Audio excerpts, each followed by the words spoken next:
నీవు వెళ్ళి నీ తలుపులు వేసుకునుము, ఉగ్రత తీరిపో వరకు కొంచెం సేపు దాగి ఉండము. యెషయా 26:21. ఈ తెగులు, భూకంపాలు, తుఫాన్లు, కరువులు, కాటకాలు దేవుని ఉగ్రతకు కారణం. మానవుడు దైవ సంకల్పం మర్చి పరిశుద్ధతను కోల్పోయి పాపపు చీకటి లోకంలో కొట్టుమిట్టాడుచున్నాడు. చేరాని అకృత్యాలు, భయంకరమైన పాపాలను చేస్తూ దేవుడు అనుగ్రహించి మహిమను పొందలేకపోతున్నాడు.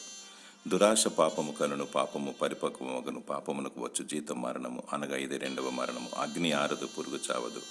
దేవుడు కృపగలవాడు. సృష్టి ద్వారా, తెగులు ద్వారా శిక్షించి తన ప్రేమను వ్యక్తపరుస్తున్నాడు. ఈ భయంకరమైన పరిస్థితుల్లో రిపెంటెన్స్ కావాలి, పరిశుద్ధంగా మారాలి. దేవుడు నిత్య జీవం ఇస్తాడు. దేవుడు తగిన సమయమందు మిమ్మల్ని హెచ్చించినట్లు ఆయన బలిష్టమైన చేతి క్రింద దీన మనస్కులై ఉండుడి.